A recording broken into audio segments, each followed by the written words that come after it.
Bonjour, hi, welcome to the stream, everybody. Super happy. I'm Frank Boucher, I'm a Microsoft Cloud Advocate, and today with me I have a special guest. I have April Edward. I don't know why I say Emily. Sorry about that. It's okay. And the only Emily I know is blonde, so it doesn't match at all. So, April Edwards, she's a senior I don't want to make mistakes. Is it engineer or software engineer? Yes, software engineer. Senior software engineer. She's working also at Microsoft, so we are in the family today, and we'll be talking about deployment options and testing and DevOps and all those things. But she like, I don't know where to start, like, for your bio. She's a triathlete. How do you say it in English, the proper way? Triathlete.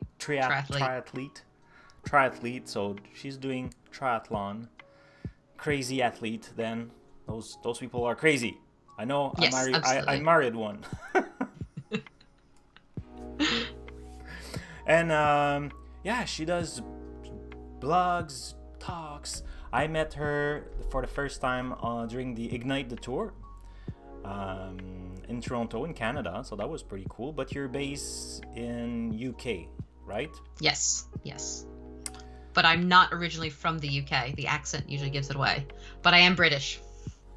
So. Oh, excellent.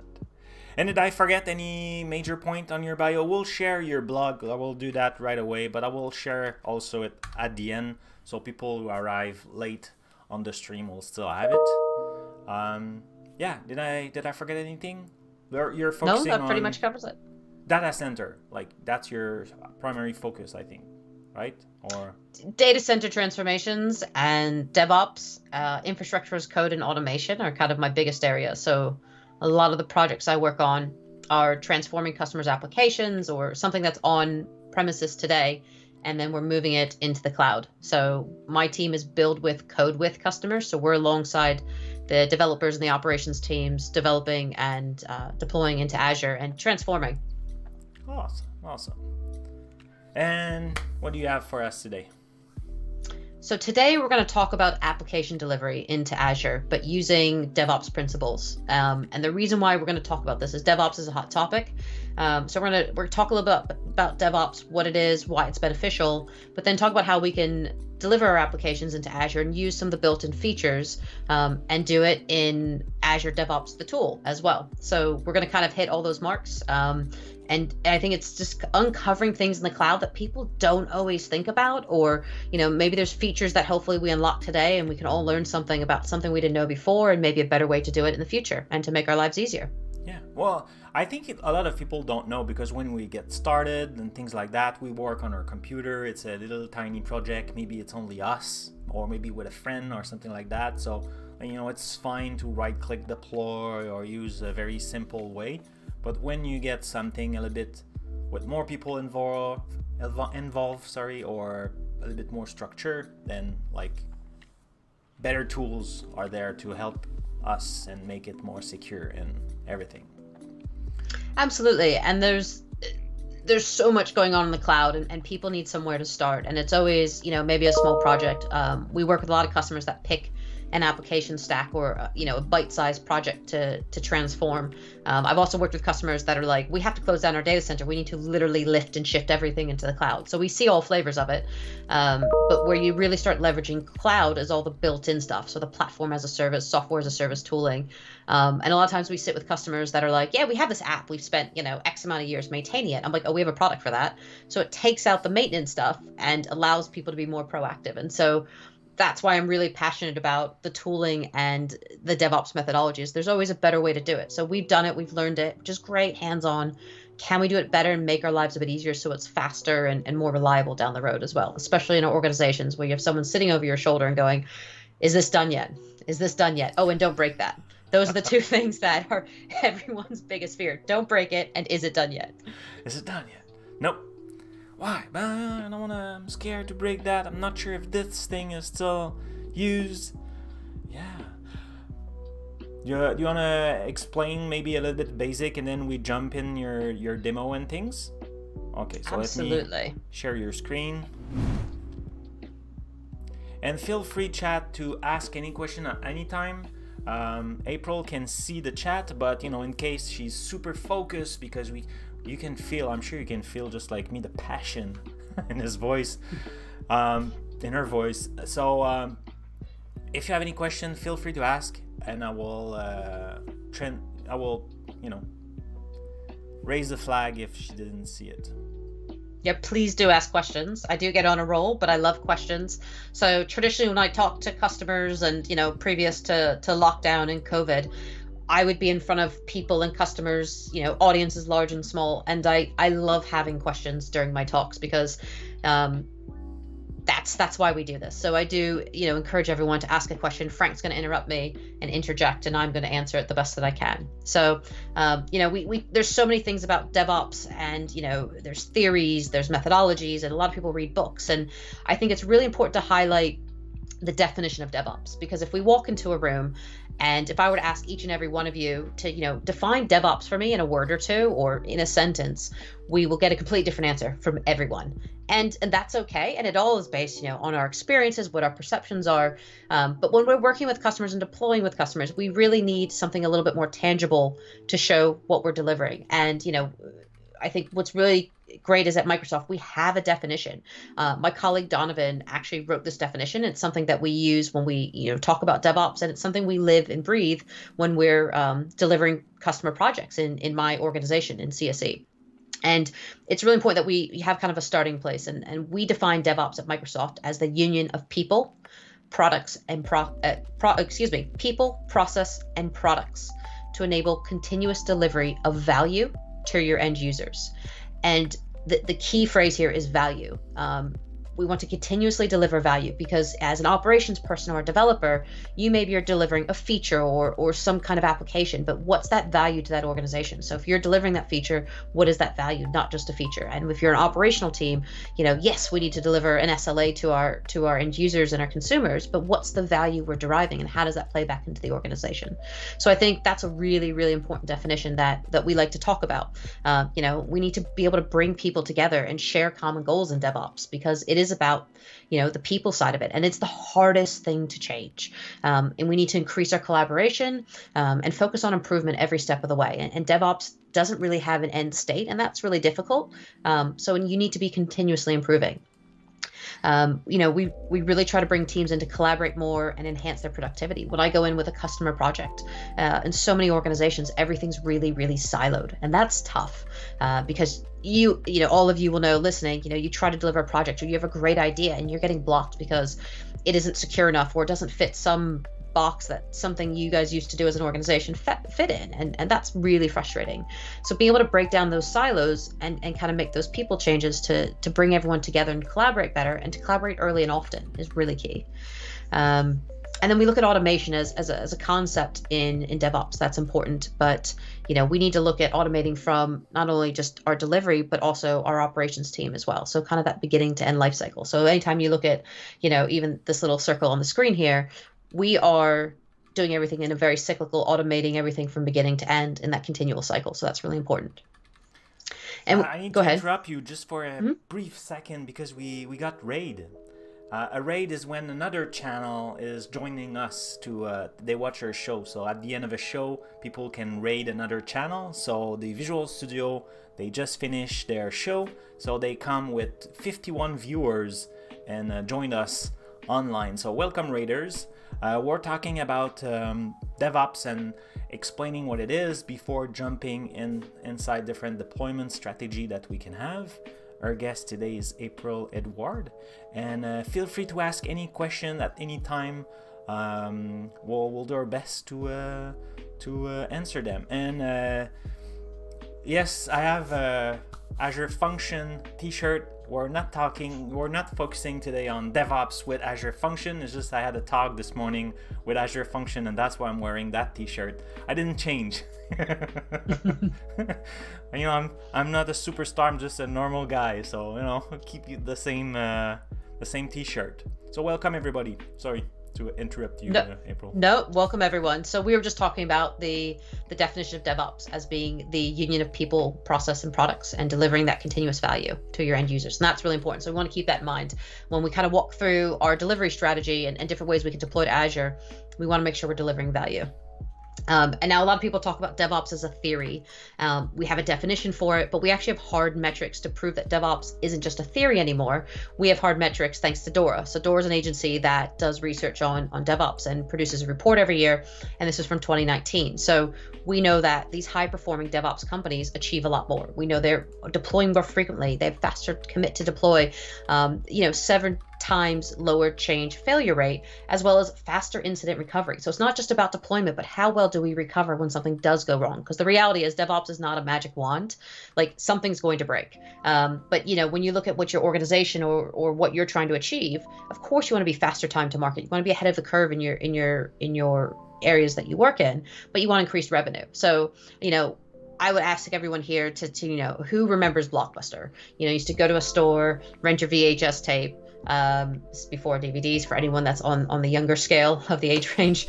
Go rent your VHS tape, go home, watch it, and then you go back and like, oh, I'm gonna get another movie, and there's nothing on the shelf, right? That was really frustrating. And then in comes Netflix, and Netflix has come in and said, right, order everything on demand, and you can. So DevOps is a great example of a high-performing DevOps company. Another great one is Uber. The old days of hailing, sitting, putting your hand up and hailing a taxi. It still occurs in certain cities, in major cities, but a majority of the time, everyone's like, let me call an Uber. Why? Because they're delivering the value to us as end users. I can demand my taxi, I can order it, I can pay for it, I know exactly where I'm going, I can track it, and that full end-to-end life cycle. They have absolutely become a high-performing DevOps company. And the biggest thing you have to keep in mind is like, why DevOps? Because if you don't do it, your competitors will. So we can use a lot of the tooling in the cloud to enable how we achieve DevOps, right, as an organization. So today we're going to talk about deployment strategies. So today when you're deploying stuff, you think of maybe in your organization, you deploy, your big applications maybe twice a year, and everyone's on call, and it's a big monolithic thing. And if you're in charge or in that position to like have experienced it, you're pretty much crying and praying that nothing goes wrong. But every, twice a year, when you make this deployment to your big monolithic system, everything breaks. And you have people sitting over your shoulder, you've had downtime, and it's frustrating. And that's not great. So we need to look at better ways to do this. And we're going to talk about better ways to do this in the cloud. So the first thing I want to talk about is a rolling deployment. Now, in a rolling deployment, we're going to slowly introduce our new code or our new components to our environment. So we will slowly and gradually release that and test it in the environment, almost kind of like an integration test. So we'll roll that out across the environment. So you might maybe do it to your dev environment, then your test environment. The idea of a rolling deployment is you don't want to just go big bang into production, which a lot of us have done. We want to prevent that. Yeah, and that's your big monolithic issue. So you can run a monolith in the cloud, and that's okay. But if you're just doing one big bang approach, it's going to go bad. We all know it. We've all been there. And it makes me cry a little every time I have to go back and work with organizations that do that, because it's like, here we go. And then they're afraid to make the changes. So rolling deployment is a great way where we can update an instance of something and roll it out slowly using load balancers, maybe parts of our server farm, etc. So that's a rolling deployment. Next up, we're going to talk about is a blue-green deployment. Now, you have two identical environments, and now this is an ideal world. I think the reality is when I go walk with customers, the environments are not identical. Oh yeah, we have a test environment, but it's like old hardware and it doesn't get patched regularly. So in a blue-green deployment, ideally we want that identical environment. So production and that test environment is like for like. So they are completely up to speed. So let's say we have, maybe 4 servers on either side, right? Just in a small cluster. They're going to be equal and identical in a blue-green deployment. So your green deployment is your production workloads, or what is the production workload? It's active. It's what users are pulling to.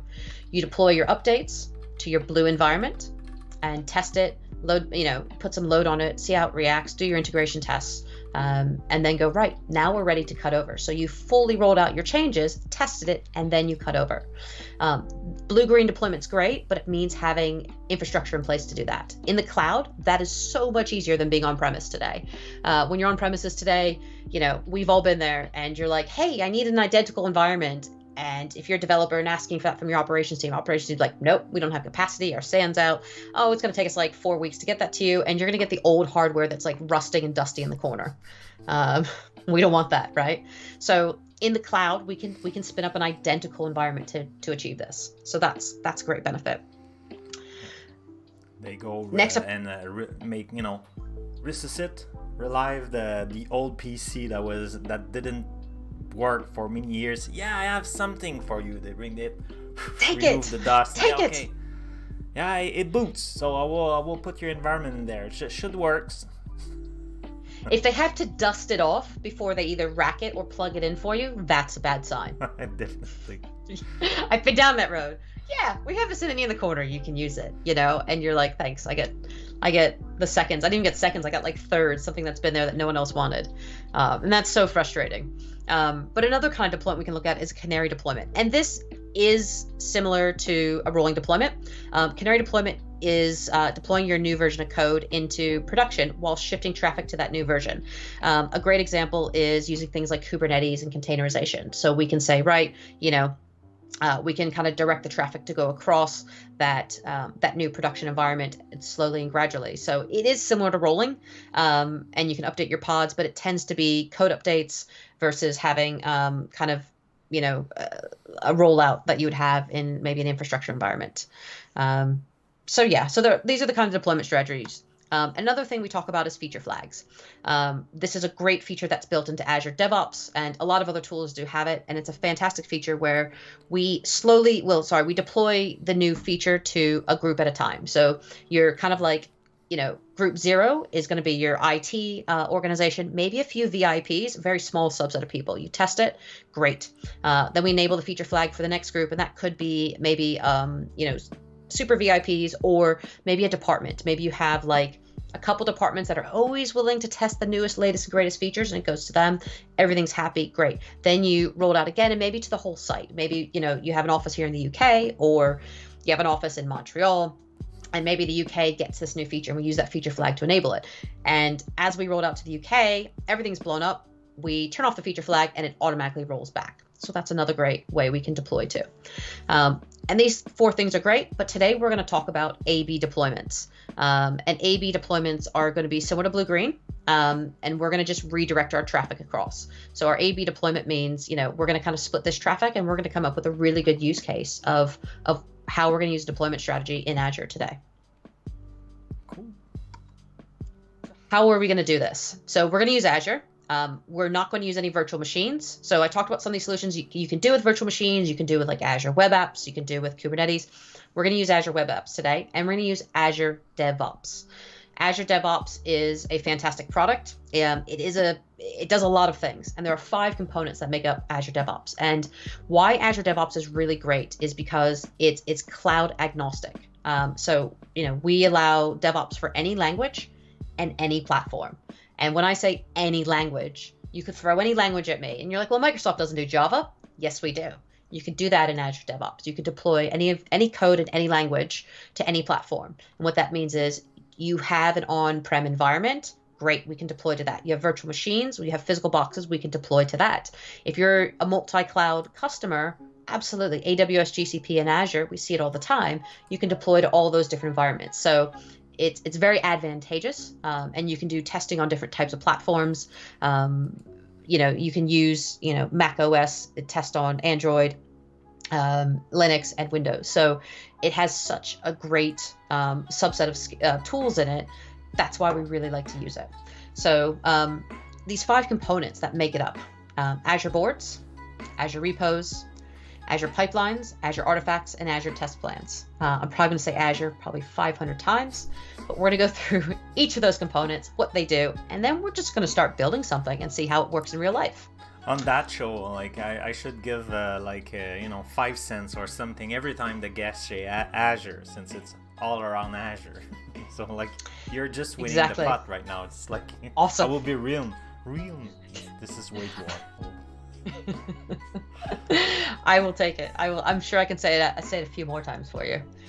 So Azure Boards. What are Azure Boards? This is being able to track any unit of work, anything from user stories to epics to features to bugs. it's great from the PM side. So your project team can look at, how a project's going. You can put swim lanes in. You can run Kanban boards in it. You can run your retros from it. I mean, my team, we ran our retro at the end of our sprint today from it. We have a Kanban style setup, and we ran our retro. It's very much Scrum ready, and it helps you run your sprints, all your cycles, all your epics, all your features. You can communicate the deadlines. You can do tracking with Azure boards as well. And this is a really, really strong feature, one of my favorite features of Azure DevOps. You can assign tasks to your team, put notes in it, link things up. And you can also take Azure boards when maybe something's assigned to you and put, a notification in Microsoft Teams or Slack. It syncs to other third-party tools so that, maybe when something's assigned to you, you get an email and maybe an IM. So Azure boards is great for tracking and getting all those ideas.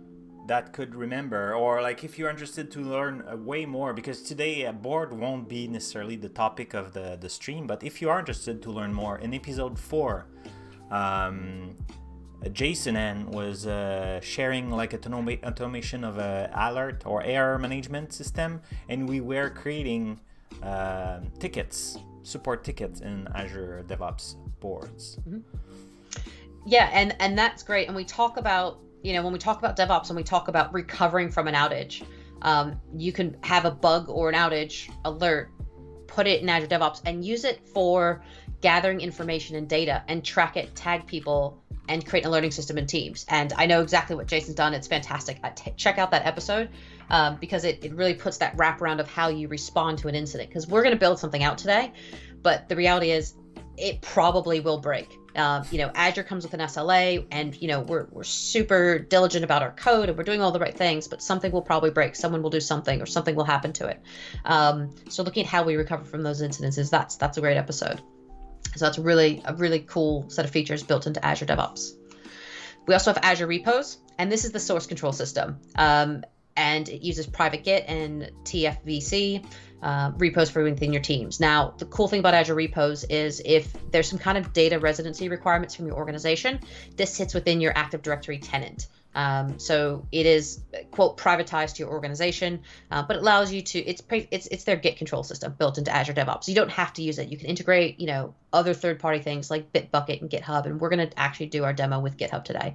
But you can search your code, you create your pull request from it, you can put branches in, you can watch all your files, commits, and structure it out, and it's really, really good. But again, you can use GitHub as well. You're not stuck to using repos or Bitbucket or another third-party tool that you might have and your organization already uses. I have a question for you.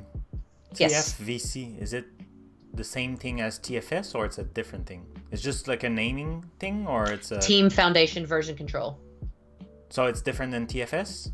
Yes, it's different than TFS. So TFS is the old Azure DevOps server on premises. So Azure DevOps, they've rebranded Azure DevOps several times at Microsoft because that's what we like to do. So it started off as Team Foundation Server, which then transpired into VSTS, so Visual Studio Team Services. Mm-hmm. And now we've called it Azure DevOps, which is cloud hosted. So everything I'm going to do is in the cloud today. We also have an on-prem version, Azure DevOps Server. And it's not as feature rich, and Microsoft's really moved this model of kind of consumption based, but putting a lot of the features into the cloud because we can be a bit more agile in the cloud and deploying new features out quite a bit. So yes, so it definitely is. So the Team Foundation version control is just another form of Git version control that you're enabled on Azure DevOps. Okay. Makes sense? Cool. Yep. I was just not sure if it was like a renaming, rebranding, or if it was like a new thing. No, it's just a Git versioning. Okay. Git versioning. There's probably more history we could go into it, but that's not for today. The short version of the story. That's fine. Exactly. So yeah, Azure pipelines. We're going to be working a lot in Azure pipelines today, and this is effectively our CI/CD system. So continuous integration, continuous deployment. It's fully customizable, and I kind of mentioned before, you can deploy on premises to any cloud or any kind of hybrid environment. So you can deploy into Linux virtual machines or machines, Mac and Windows. So it's enabled to kind of run your code test against any of that backend. We can do stage releases, and we can do kind of automated and manual approvals, and we're going to go through that in a little bit as well. And then again, we support things like containers and Kubernetes. So we've changed the naming in this. So we used to have a build and release pipeline. Now we have the build and then just pipelines, I believe they've called it. When we look at it, I'll remember the names. But yeah, it's where we're going to focus and spend most of our time today. So Azure Artifacts, this is our artifact repository. You can manage all types of packages. It does support NPM and Maven, and then it's able to share your code efficiently. NuGet and Maven, and then other forms as well. So we do have, if you have maybe some kind of artifactory that you've used in the past and want to import that in, we do have a list on the website for what it supports. I've worked with customers that have kind of their own artifactory, and it's just an artifactory, which is great. But then we have to pull from that, and there wasn't any redundancy in it. So again, because it's cloud hosted, it's all fully redundant and comes with the SLA behind it, which is great. So there's no infrastructure behind this to manage that. And we can share out our artifacts and pull them into our pipelines. So it's a great enablement tool to anything that we have prepackaged in previously. Next up, the fifth final product of Azure DevOps is Azure Test Plans. This is going to allow us to run tests and log defects basically from your browser. We can track and assess quality. We can get full metrics of how our tests have ran, where we've been successful, where they failed, and get full tracking of end-to-end testing and make sure that we're testing things before they go into our environments, before they go into production. And Azure Test Plans is great for that full end-to-end testing that we want to do. So before I go any further, Microsoft acquired GitHub some time ago. So we're going to integrate GitHub today in our demo. So our source repo is going to be GitHub. And then we're going to connect into our Azure pipelines from the marketplace, actually. But we're going to use the Azure pipelines for our CI/CD control. So what do you think, Frank? Does that sound good? Oh, yeah. I'm excited. It's been a while Cool. since I play with the Azure pipeline, so I'm sure it changed a lot since I play with it. So I'm happy to, get back to it in a little bit more. Cool. So let's take our use case of what we're going to be deploying today. So we have a website here. It's Tailwind Traders. Let me just fix my light so I'm not in the dark anymore. All right, there we go. So we have this website called Tailwind Traders. This is our production website, and basically it says here, free shipping for orders $100 or more. So this means any consumer that comes to our website spends $100 and we give them free shipping. Now, as all of us know, we have a website and someone in the organization wants to make changes for whatever reason. So in this use case that we're going to kind of bring up today, our marketing team wants to run a promo over the holiday weekend. Now, for those of you in the US, you just had Labor Day. For those of you in different parts of the world, we have, bank holidays. So think of it as like that Labor Day bank holiday weekend, right? That's a great time to test it. People are out shopping, they're out spending money. So we want to change this shipping threshold and change our website because the marketing team wants to know and the business wants to know, what value does that bring back to our organization? Will our consumers spend more on our website or will they not? So the best way to do this is, we're going to do some A/B testing so that we are making sure that half the people that are visiting our website see the new threshold of $250 and half the people see $100. Why? Because we can pull the metrics from that because we're a high performing DevOps organization and know that what effect that change had on our website and what that had on our sales over the weekend. So as the IT department, we don't really care about the sales numbers. I mean, we do because this company, Tailwind Traders pays our paycheck. But all of us have been there where, someone in the organization wants to make changes to websites to better the organization and have that visibility. So that's what we're going to do. So what I want to do first is I want to make changes to my website. So I did tell you my code is sitting in GitHub. So if I go to this next tab here, this is my GitHub repo where my code is sitting. I can go through it and say, yep, this is my Tailwind Traders website. Great, that's my code. I don't want to edit it in GitHub. Actually, I want to use an editor to do so. So I am partial to VS Code only because it does some great things for me. So I have the code here from our website. Let me switch us into the corner. Perfect. Cool. So you can see us. Awesome. Yeah. So this is my front page of my website. We can see the free shipping here. We can see the $100 threshold. Now, I really like VS Code and we talk about tooling. Now, tooling doesn't give us all the solutions in DevOps. It helps enable us in different ways. So I've worked with a lot of organizations and end users that are using Notepad++. So an example I had was recently I was working with some developers on a pretty good sized project, and we were coding out some stuff in YAML for our pipelines. So if you don't know what YAML is, we'll see it shortly, don't you worry. But it's yet another markup language. So we were making some edits, and they spent like a couple hours finding a missing space, and that is the biggest bugbear of YAML. I don't know if you've experienced it, Frank. Oh yeah. So you sit there and you're really frustrated. You're like, something's not right, something's not right. So for those of you that have not seen YAML, or those of you that have, this is the YAML file that will run our pipeline in just a moment. And it's telling Azure DevOps what to do and how to run it. And if I literally make a space here and go, I'm going to put a space in, that space will completely blow what I'm trying to do. And unless I can correct it and read it, it's not going to do us any favors. So it's really important for YAML's formatting to kind of to stay in the format it needs. So, right, this is our website, free shipping. Really simply, I want to make a change and make that $250.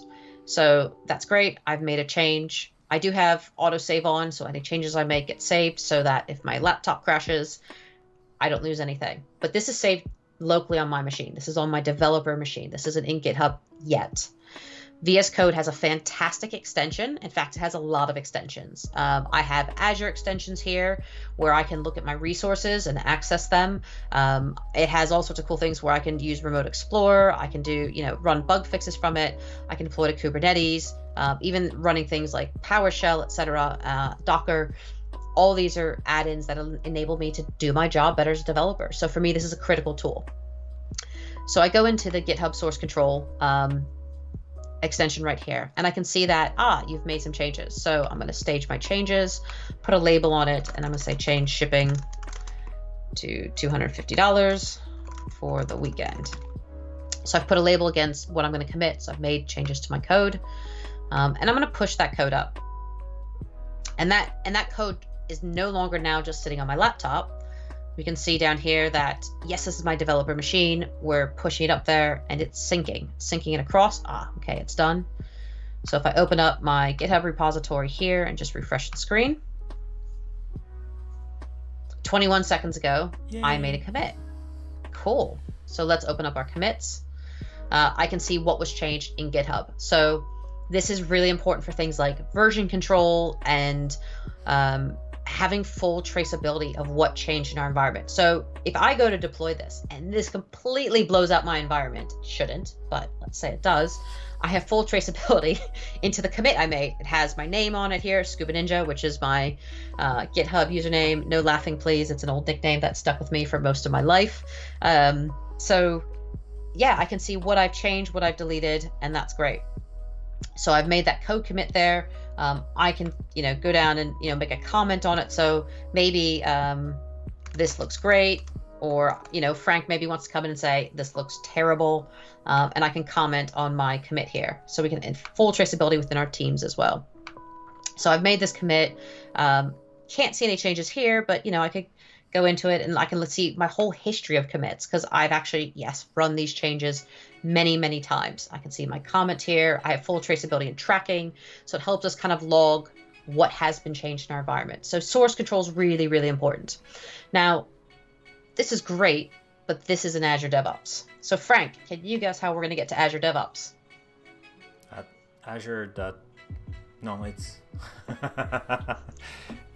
It's dev.azure.com, right? Something like that? Yes, it is. So I'm going to... And I only got it because I have it open on my other screen, because we also use that internally for our team. Yeah, and I cheat. I have it saved as a favorite, so that's fine. Well, it's totally super simple, but before I think, it that URL was different in the past, if I'm not mistaken. It was different. Yeah. It was different. So it is dev.azure.com. But that's a good one. I think it's very simple that way. I think so as well, and it's easily remembered. So, I mean, I can go into my Azure DevOps, but there's no connection. So we need to actually connect our GitHub to our Azure DevOps. So you might be thinking, well, how did you connect your VS Code to your GitHub? So I'm going to back up here, and I've logged in to Azure with my Microsoft account, and I'm still connected to my GitHub with my GitHub account. So I've authenticated through from VS Code. So VS Code is connected to my Azure side of it, but also the GitHub side. So it uses my Active Directory account to authenticate through. So I'm not having to memorize like thousands of passwords, but it creates a secure connection between the two, which is really important because your security team will go, hold on, is this secure? We need to talk about it. That always comes up. But let's connect this to Azure DevOps. We go to the marketplace here in GitHub, and we have these great things called extensions. So I'm going to type in Azure Pipelines and search for that. Oh, interesting. I never did it that way. There's, so many ways to skin a cat, totally right? Fine. I just of course it worked that way, but I most of the time I go in DevOps, and in your project when you decide where you want to go, you say I want to use my code from GitHub, and then it probably opened the page you're about to open, right? Exactly. So we talked about this Azure repos thing, right? So I can absolutely import a repository. I can clone to my computer, so I could clone it to VS Code. The button's right there, and it does it all for me. I don't have any code in my repo, but I want to connect this to GitHub because we're already using GitHub as our organization at Tailwind Traders, and I don't want to change that. But we can import it this way, etc. But when you go to set up a new repo in a whole new kind of project, you get that option to say, I want to, start up, I want to pull it in from Bitbucket. And actually, I'll show that to everyone now because everyone likes doing things on the fly. So I'm going to create a new project in my Tailwind Traders organization, and I'm just going to go TW Project 2. Very exciting name. Of course. And it is. I could, yes. I'm out of creative names today. So I can make this public. I don't really want to do that, but I do want to share it with members of my organization, or I could do a private repo if I don't want to share it with anyone. And we talked about this version control. So the team foundation version control, or Git. I want to work in Git. I'm comfortable with it. And the work items. So I can say I want to be an agile organization or work in Scrum. It just turns on different features when you create a new project. So if I hit create here, it's going to create it on the fly, and hopefully internet doesn't go down and the demo gods are kind to us. It only takes a moment, but a moment. So we have a brand new project here. We have all these 5 components. I can go into to repos, and again, I can initialize, add a README, and start my new project. I can set up a build, I can clone stuff, etc. So just like in GitHub, it's very familiar. Absolutely. So in GitHub, I can also connect it this way. My code's already there. I want to set up an Azure pipeline, and it'll ask you to set up a new plan or edit your plan. Now, I've already set one up, but I can go down and configure access. It'll give us the same visual. So we can see what other applications I've installed. For this case, I just have Azure pipelines on this repo. I hit configure. I need to enter in my password. And here it is. It tells me all about this marketplace extension. I can reference it. It was developed by the Azure Pipelines team here at Microsoft. And I can go down to the permissions and grant permissions. So I can choose which repositories have access to my Azure pipeline. So for this case, I'm only going to do my Tailwind Traders website.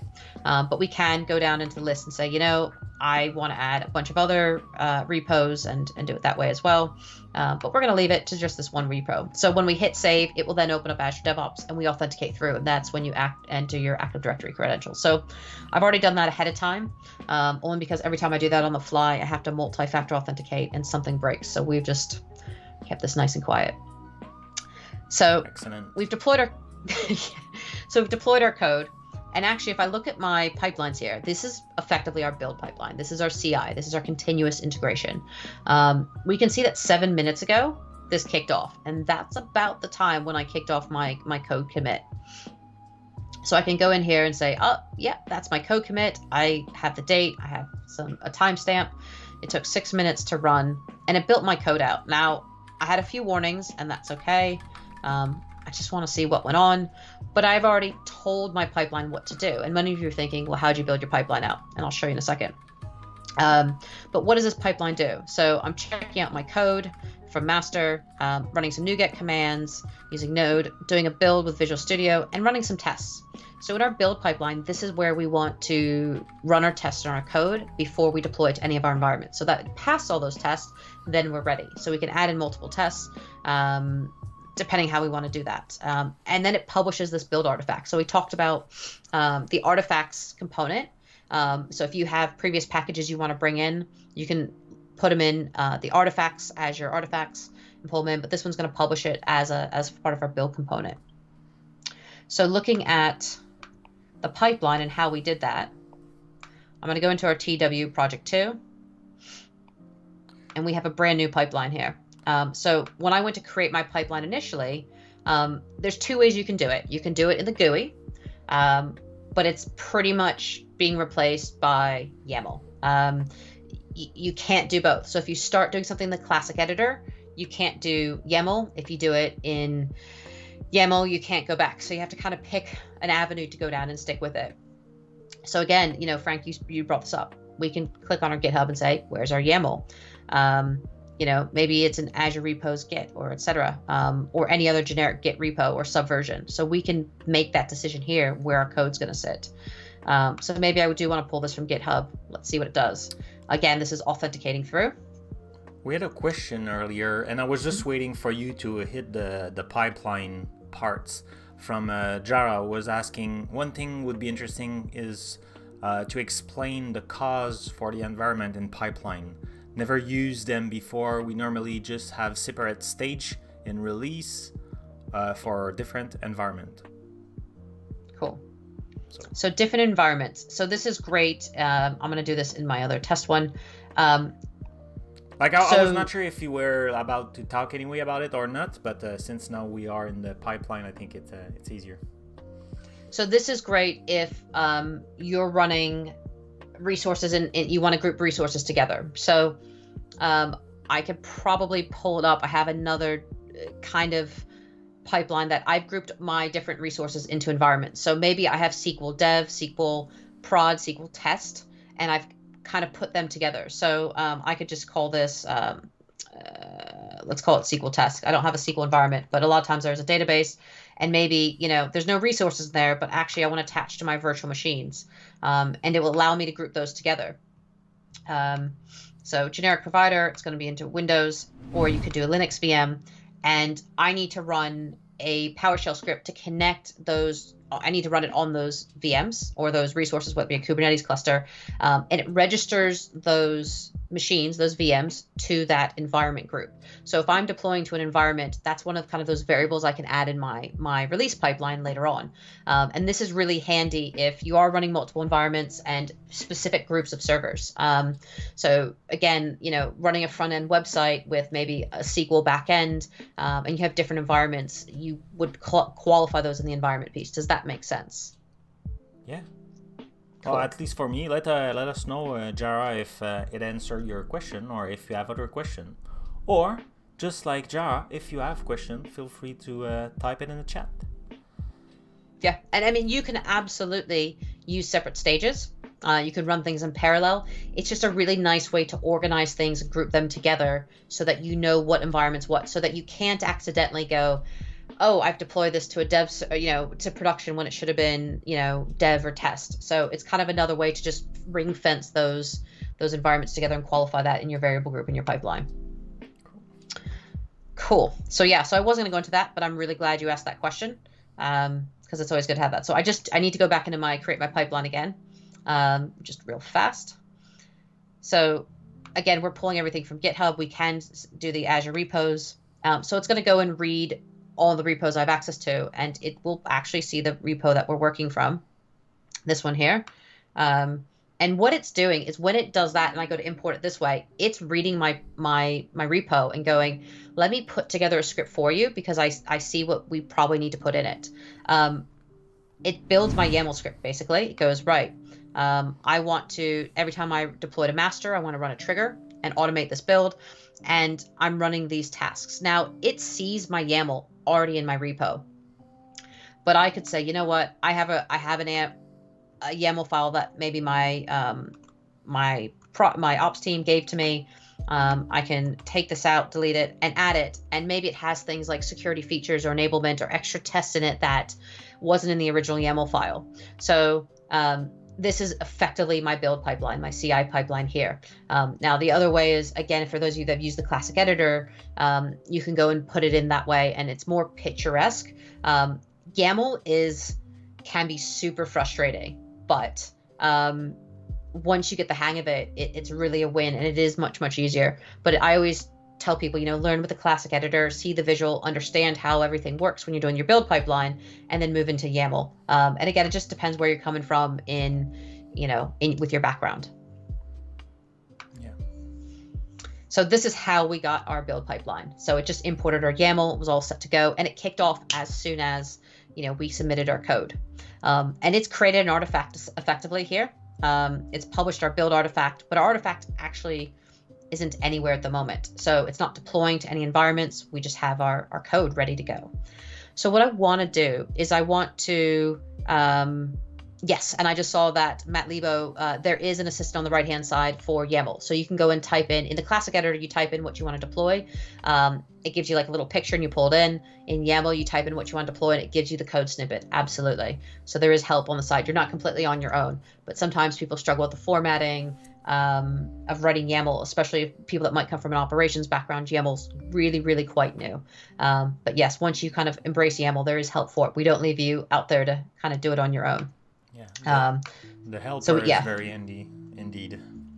It is. So, I could say I want to do some kind of testing. I can type in test. I can publish test results, run the Visual Studio test, which we're already doing.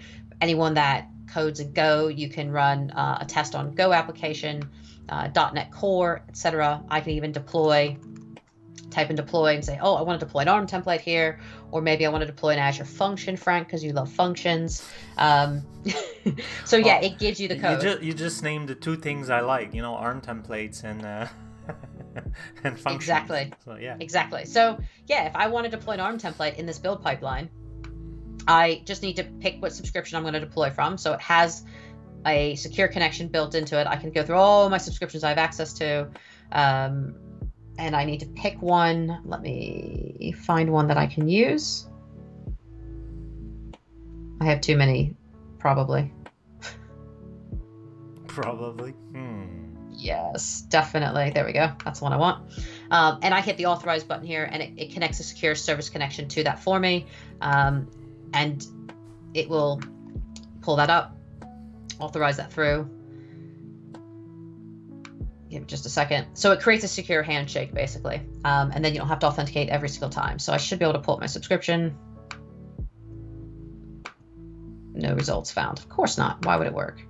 That's okay.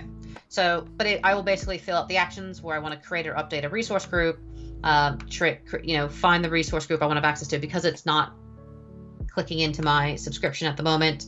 Doesn't like my tenant. That's absolutely fine.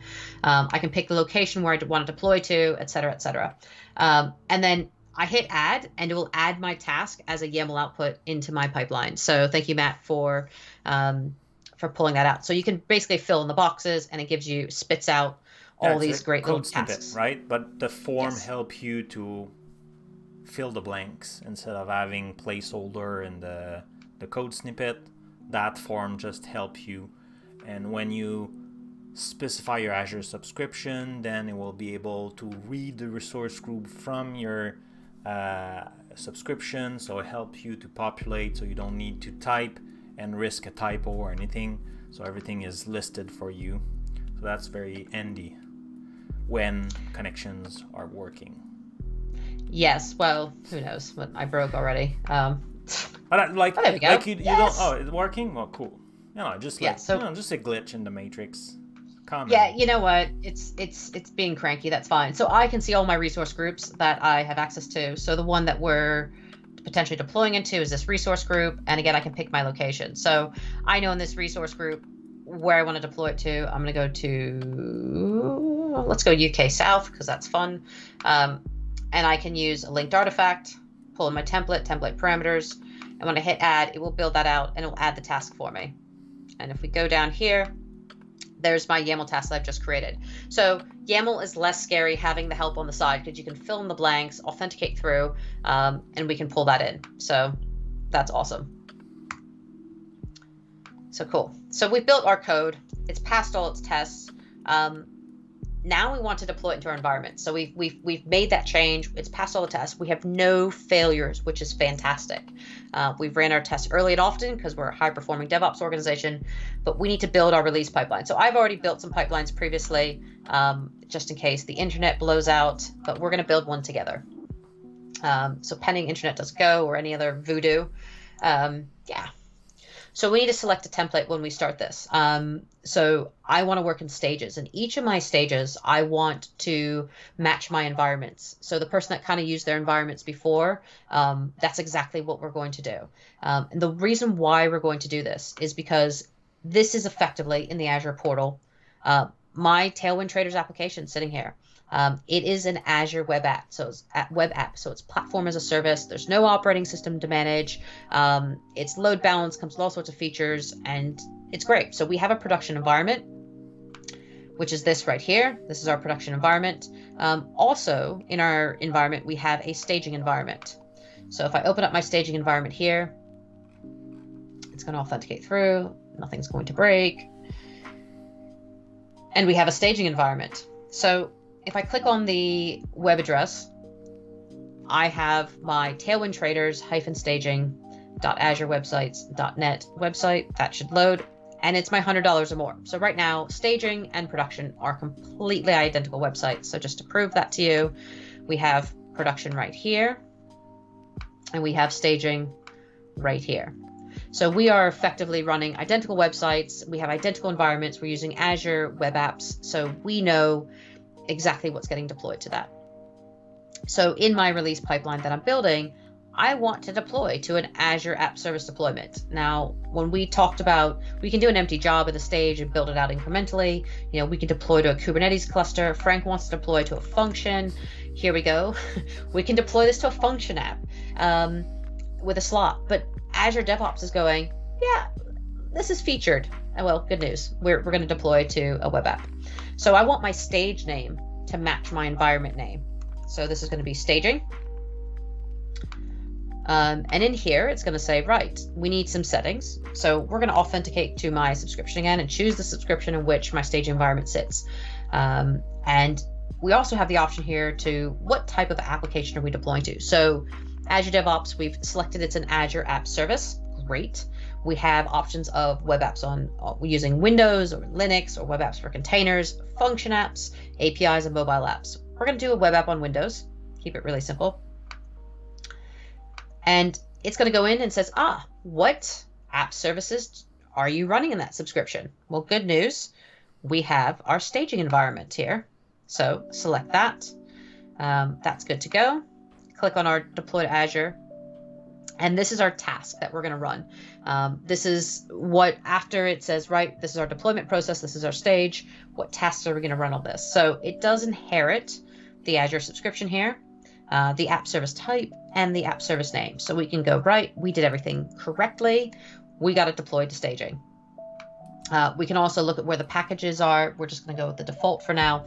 And we have all sorts of actions and items that we can do. So we can, put scripts in, we can run other things, any other kind of additional deployment options, deployment methods. We're going to leave all those alone for now, and we're just going to save this.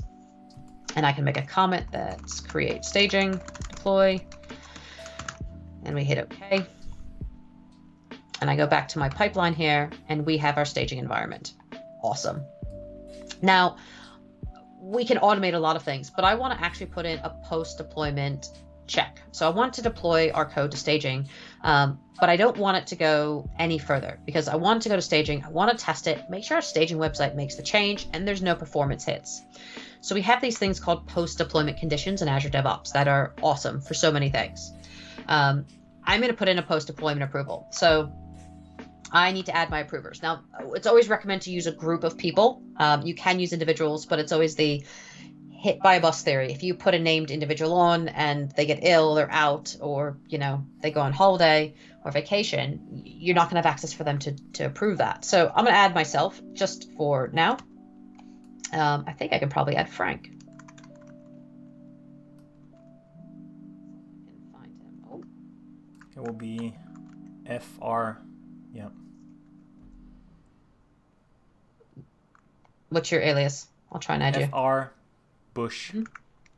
BOUCH. There you are. So Frank's going to get roped into this. So I can say any one of us has to apply to approve it, or in any order.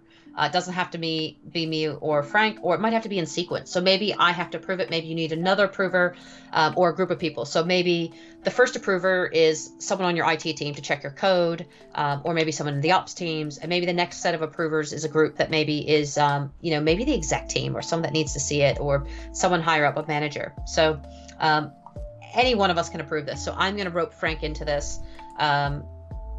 He can actually approve this from his email. So he'll get an email alert. He's going to love me in a minute because I'm going to send so many approvals through. But I can add that through. And I can create a timeout. Hey. After I made friends with Frank and really annoyed him and sent him all these approval emails, I can time these out. So I could say, you know what, we're on a time schedule. I need this approved within, 1 day or something. Or I can even do a matter of hours or minutes. Oh, we're in a time crunch. I need this done in 5 minutes. If this is not approved in 5 minutes, my butt's on the line, so we need to push this through. So I could also say, the person requesting the approval who pushed that change can't approve it. And this is a great practice because putting policies and these kind of items in your pipeline are really good because it gives that checks and balances. So I've deployed it. Yeah, it works. We've all been there. We have a really tight timeline. Yeah, it works. It's fine. Let's just keep going. That helps prevent that mentality a little bit because we've all done it. We've all been under that time pressure. And then you can have to revalidate someone's identity. So that also helps you make friends, but I won't do that to Frank today. The other thing we have today are gates. Gates you can wait to do a kind of approval, and we add conditions. So maybe you want to wait 1 hour, 5 minutes, 15 minutes.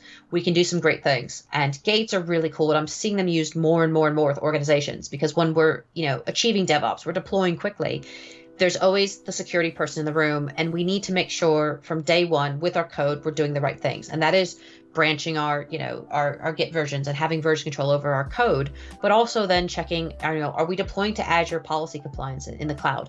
Maybe you want to invoke a Azure function to do something, or a REST API, or maybe we're running monitoring on our application and we need to query all the alerts to see if there's anything bad. And I'm actually running a project with a customer right now, and we're throwing Azure Monitor onto a Logic app.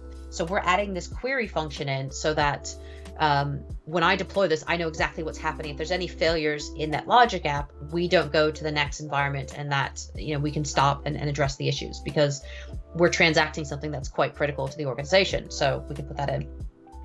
And then we can also query work items. So we can execute a work item using Azure Boards, and that's really handy. And then auto redeploy trigger. So what if our deployment fails? Okay, our deployment fails. We can redeploy to the last successful deployment. So that kind of helps us revert automatically. I'm pretty confident that we don't need this. So we're just going to tick all the boxes and do all that. Now, I talked about our build pipeline giving us this artifact. So I need to add in our artifact here. Again, we can pull these artifacts in from other places. So I'm pulling it from my build pipeline. We can use our version control. We can use GitHub, Azure repos, etc. I can pull it from another project that I might have access to. But from this build pipeline, I want to do it from our current website here. I can choose which version as well, which is really, really handy.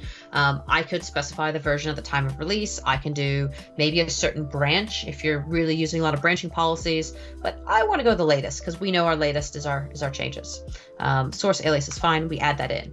So that's great. We've added that, but we haven't automated it. We can also add a schedule. We can add multiple artifacts and multiple things we want to deploy. But Frank, what's the thing? Do you know what we can do next to automate this a little bit better? Yes, lightning bolt. Yes, it's always a lightning bolt. So I want to continuously deploy my code. So whenever we make a change, it goes straight to goes straight to staging and makes that change.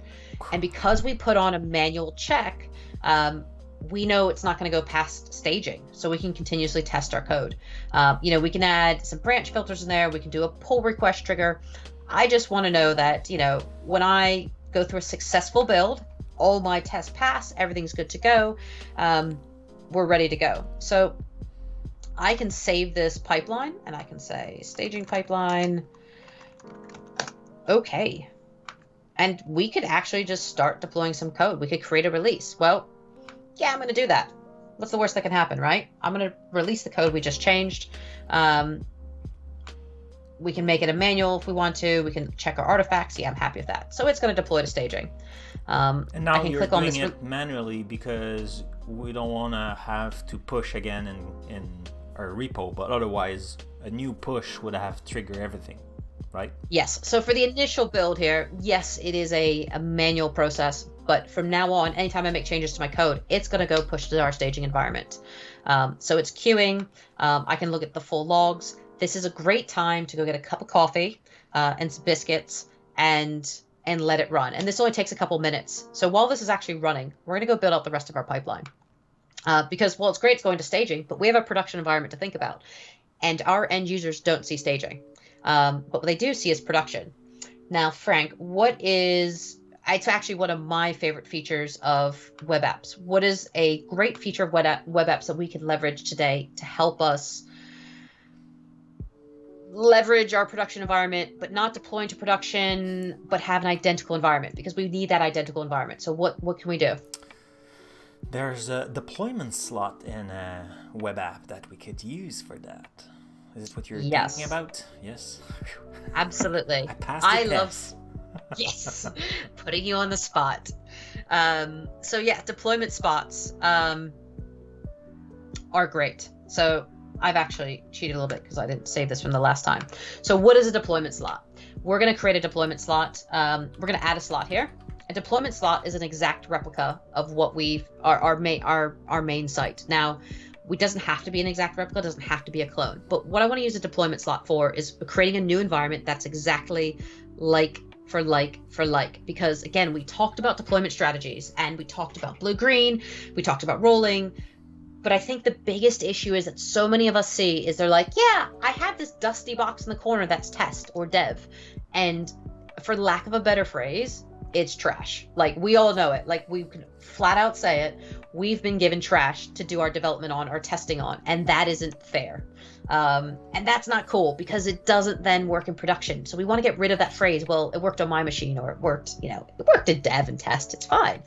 So deployment slots are awesome. And when you're talking to your organization about why deployments are awesome, it doesn't cost anything. It's built into Azure Web Apps. So depending on the service plan you choose, depends on how many slots you get. So with my service plan that this is built on, I believe I get 5.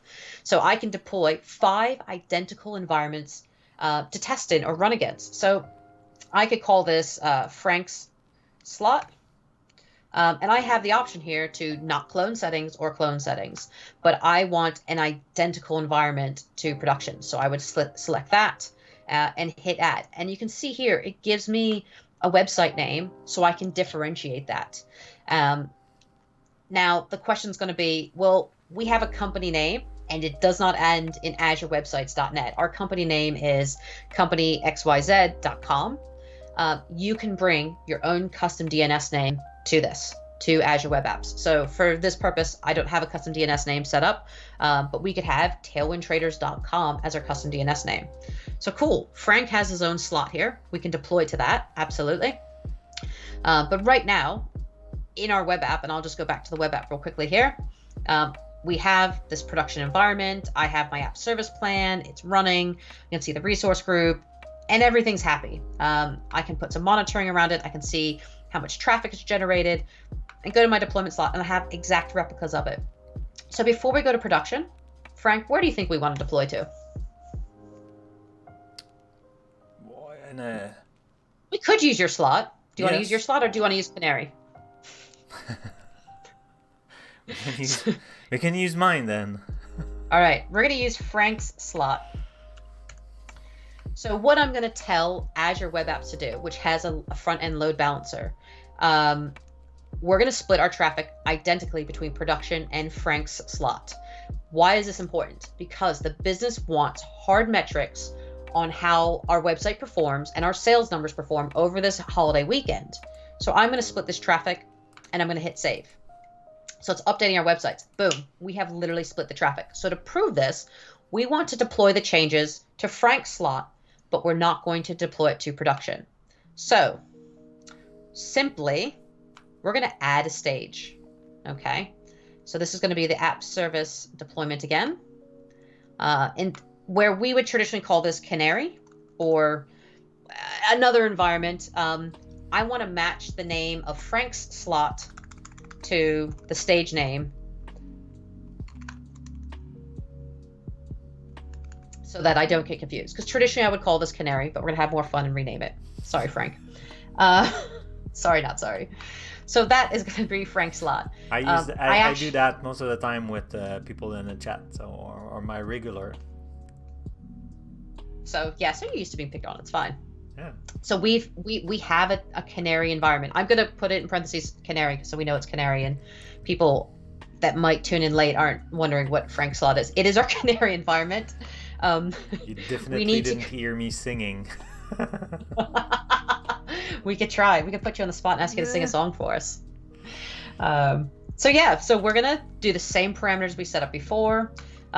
Now, the little difference is the app service name here, we want to go to production. So it picks up the app service environment that we've set up, which is our production environment. So remember that Canary/Frank slot is a replica of production, and it's all built into our production environment. Let me find it again. That's staging, sorry. There we go. So this is all in the app service production here. Yeah.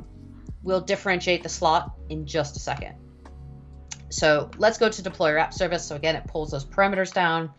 Now, the really cool feature that I like is the tick box here. Deploy to slot or app service environment. And I can see the resource group where I put everything, where I've already built everything. And aha, we have slot. And we have Frank slot. Sorry, Frank.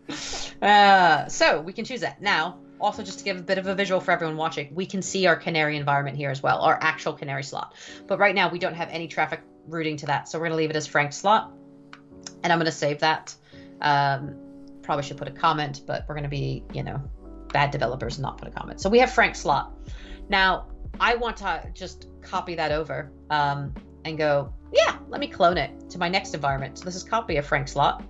We're going to call it production, because this is actually going to be our production environment, our production deployment slot, if you will. So it's pulling in our metrics here. It's pulled everything over. Awesome. But I need to change this slot, because if I don't, I don't see my production slot. So this is one little, I don't want to say bug, issue that I've noticed. When you clone a stage, some of the capabilities, it doesn't allow you to see that production slot. So if I that's actually not what I want to do, because I don't want to deploy to those environments. So really simply, we're just going to delete the stage. Yep, I'm happy with that. So the clone feature on the stages is fantastic. It really is. There's just a little issue, and we've given that feedback when I go to change and pull up my deployment slot. So I'm just going to add a slot. App service environment again, hit apply. We're going to call it production. Production, which is probably why we shouldn't deploy into it, because I'll break it. And we have our tasks. So I need to set up my subscription again. And our app service name. So we do want to deploy to a slot. So pull in my resource group, in my production environment, slot, production. That's exactly what we want. So I'm going to save that. Prod stage, which sounds much more exciting than prod. Save that and go into our pipeline. Now, the just key to give here you a cue on the time, we have 15 minutes left. Awesome. Well, we won't be lingering about too much, I promise. We've built our stages, which is great, but I don't want to deploy this into production just yet. What I want to do is put in a pre-deployment condition. So I can make these manual, I can make these after release, I can say which stages. So if you have multiple stages and multiple events going on, this is a great thing to do. You can, put it on a schedule even, pull it on a pull request deployment, but I want to put in a pre-deployment approval. I'm going to load myself in again, and Frank's going to be my target of fun. Willing participant. Sorry, it was FRB. No A. Right, Frank's going to be my target. So Frank, let me ask you a question. On your email, do you have an email from me about the staging environment? Right now, you mean? Yeah. No. Oh, okay. Maybe because you're not added to my permissions, but that's okay. You should have one.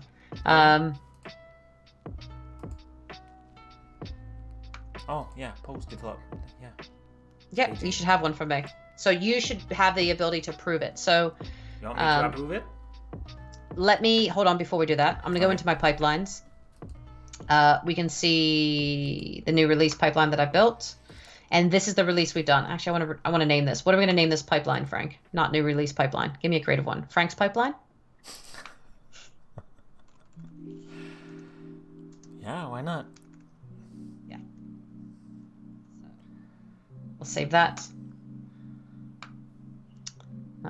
Go back to all of our pipelines that we have. So I can see this release that we created earlier. Let's see what it's doing. So I can approve it from here. You can also approve it from your email. But before I approve it, I actually want to go to our staging environment, so our staging website. So this is the staging website. Everyone saw me click on it. I'm going to refresh it now. And it's going to reload. And it's going to work. No. It's not going to work today. That's okay. Let's see. Let's refresh it and see what it does. There we go. A blip in the matrix again. Yay. So we have our free shipping $250 more order. So I've done all my load testing and I'm happy with my website. And that's great. That's absolutely great. So I go back to my pipeline. I'm going to approve it. And I can override your approval. I should, yeah. Reject it, and then I can override you. You just like to cut you. Yep. And also, other things you can do is view the logs. So if you want to review the logs, look at everything that went through, great. So that succeeded. So if I go to my pipeline, it's been approved, and it should continue on to our next stage. Let's have a look at what it's doing. Should continue on, or did I break it? I might have broken it. Let's create another release because it didn't add in the other stages. So there we go. So if I create another release, it's using that same build that we already did. It's going to redeploy to staging, unfortunately, but that will give it just a minute. And we can let it queue and watch it. So what have we done? We've made some changes to our code. We've deployed it in our favorite IDE because it's great. We have set up a new build and release pipeline in Azure DevOps. All our code sitting in GitHub. We've used and leveraged staging slots, deployment slots in Azure Web Apps, and we're building out our stages and our tasks. Now, while this is deploying, I'm just going to go into our application and just show something really cool at the moment while that runs. So we did build out this pipeline, and many people ask, and I haven't seen any questions, can I add multiple things in? Can I add tasks going in, running in parallel? Absolutely. So let me go back one, and we want to edit our pipeline. So it's running. I'm just going to have a look at the pipeline that we've built. Oops. We have some question also when you have time. Go for it. So one question was, that one may be a little bit longer, but how can I change a configuration file, like in an ASP.NET Core apps, but for any environment? For any environment. So or for the person Anderson's, sorry, Anderson Rangel, however you pronounce that, apologies. Are you looking to, so you can pull that out. So are you talking from a web app or any environment, or running from virtual machines? I mean, you can make the change in your code, absolutely, and push that out. And second question was from Siska DK1, looking to use Azure pipelines. I haven't used it yet. I hope it get approved, because I want to use TeamCity to build the package from Octopus, then deploy it to staging, and then to production. So the question is, so in stage, can I deploy from the same artifact? No, yeah, whatever, like, yeah. So the question is, can we deploy the same artifact, or do we need to rebuild it every time?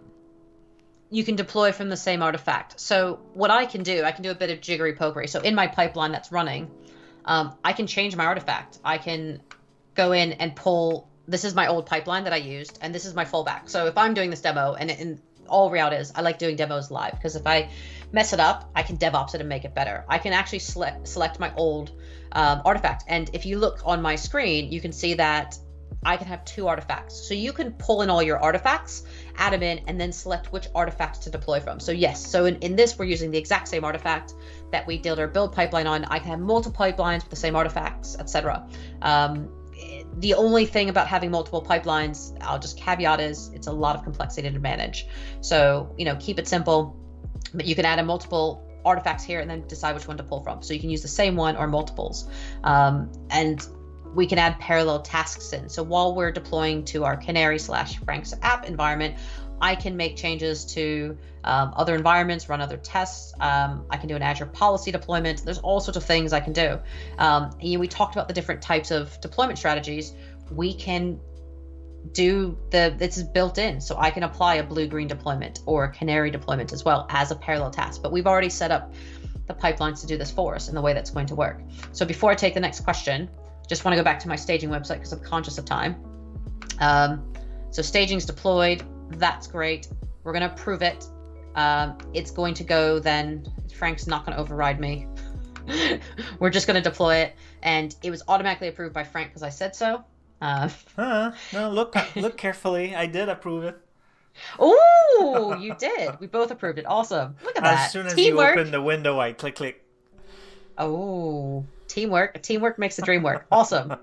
So this is going to run through. I can run the logs on this pipeline as well. So we're going to let this run through. But yeah, we can run parallel tasks in our pipeline here, and we can add those in. So again, they can use the same artifact, or we can use different ones. So I'm actually looking at some of the questions coming through. I have a single pipeline for 2 repos as they follow the same path. Yeah, I mean, I think I've seen multiple pipelines pulling into single release pipelines. I've seen multiple release pipelines, maybe either to different environments in Azure or very specifically separately managed things. I tend to see a lot of times when I work a lot with Terraform, we might have multiple build pipelines and then they all deploy into the same release pipeline, if you will. So you can kind of take it one way or the other and find what works best for your organization. But I think keep it simple, don't overdo it, because you have to manage it, maintain it going forward. And the other thing is a lot of organizations try to either migrate from on-premises Azure DevOps server into the cloud, or what is the old TFS. A lot of these things that we build in adds complexity and makes it more difficult to migrate. So those are just things to keep in mind. But it's just a lot of the customization stuff. So yeah, so just watching our pipeline here. Frank's slot is being deployed to, and that's our Canary environment. It should run through in just a moment. So I mean, effectively, we deployed our code to another environment, and it's been running for about 30 seconds. It did take a bit of time to get the host to spin up and do the deployment, but yeah, we're deploying our code pretty quickly, much faster than we would have in a traditional on-premises environment. So hopefully this gets done really quickly. Let's see what it's doing. Rename my slot the launch slot. Too late. So actually, I'm going to go into my Tailwind Traders, where'd I put it? Production website. If I click on Frank's slot, it is a deployment slot. So we can see it. It's an app service slot here, and it's under our production website and what its name is. So we can see the URL is Frank's slot, or Tailwind Traders production frankslot.azurewebsites.net. So it is quite a lengthy name. So right, it looks like that has succeeded. Awesome. So what I'm going to do is, Frank, don't approve the next one, by the way. Click on our Frank's slot, i.e. Canary environment, select it, and see what we get. So what we should have is $250. There we go. So for everyone watching at home, we have production at $100, and we have our Canary/Frank slot environment for $250. So to round this all out and to prove that it works, we're going to have a little bit of audience participation. I'm going to throw up a QR code in a moment, and I want everyone to scan the code. 2 seconds while I flip this for you. Scan the code, and I want you to put into the chat window which environment or which shipping threshold you see. So either putting Canary, or you can call it Frank slot, or production. So I'll give you guys a moment to do that. Scan the QR code.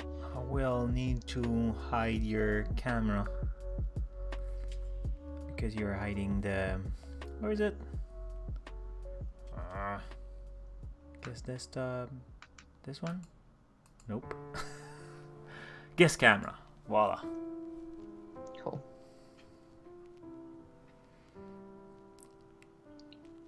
Let me know when you see stuff rolling in. I have all my screens going, but I can't see the chat. Yeah. Well, right now we just see Matt saying that it worked for him on Android.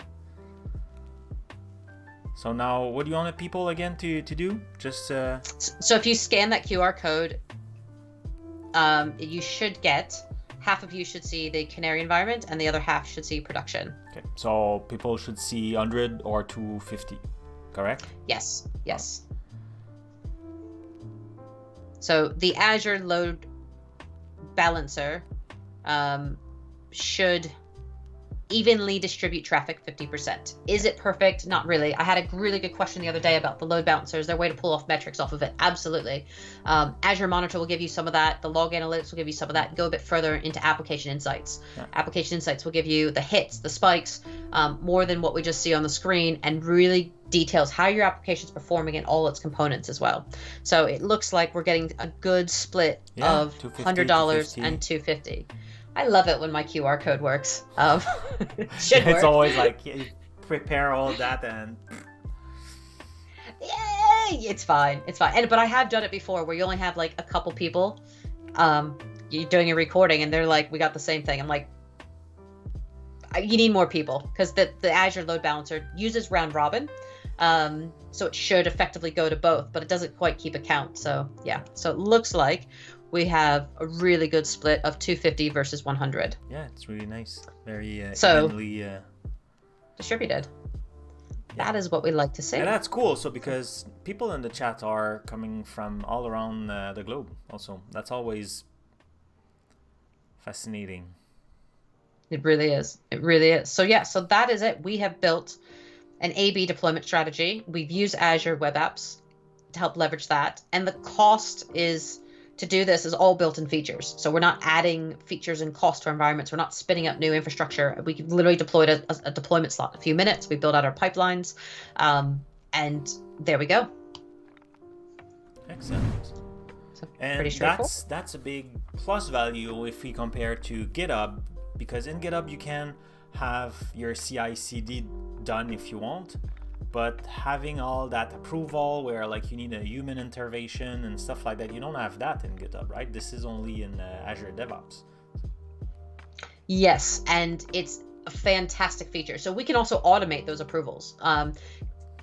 Some people really don't like the manual thing, and I get it, but there's a time and a place for it. And I think a lot of organizations still require that little bit of manual interaction, but we can automate that. And that's something that Azure DevOps has that GitHub doesn't. GitHub Actions is fantastic, but I think also GitHub Actions isn't just CI/CD, it's also that automation aspect. And it's really great, easy ways to automate something built into the platform. So both platforms still have different use cases, but we still heavily use Azure DevOps. So every project I go into with a customer, we use Azure DevOps as a tool, because we are delivering a project, delivering value to the customer, but we use it for things like Azure boards, but also the CI/CD pipelines, because there's so many great tweaks that we can do, and it is really, really easy to use. Yeah. Well, thank you for all that. I think people seems to really like it, this presentation. Chat, if you are interested about having more DevOps, now it's your time. Drop DevOps or +1 in the chat. I'm really interested. There's not a lot of DevOps on Twitch. I don't know why. Honestly, I found the topic very interesting.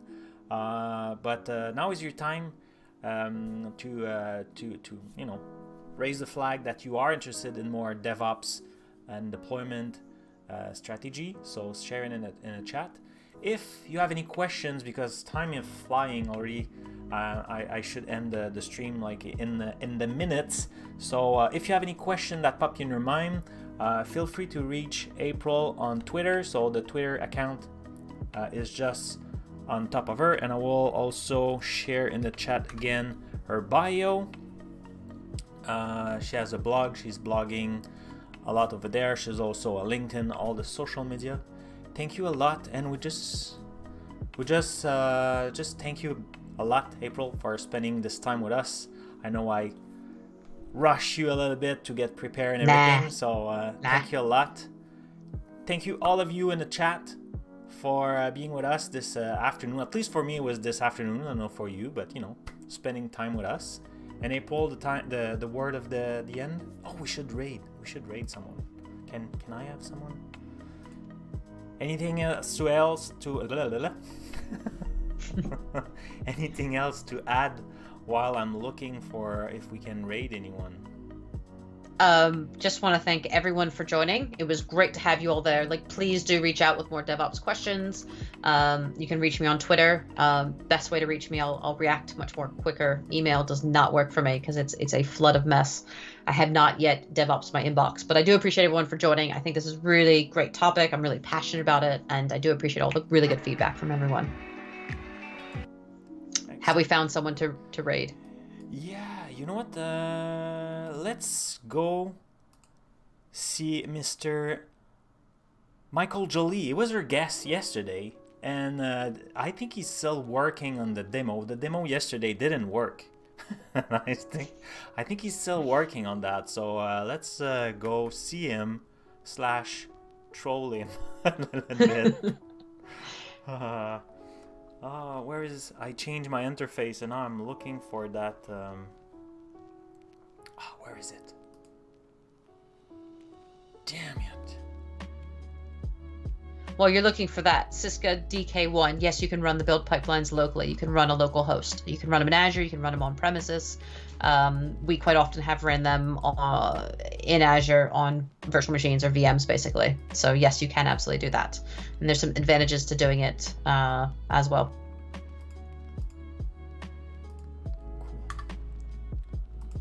Found him. Whew. Time to raid. Yeah, soon. Come on.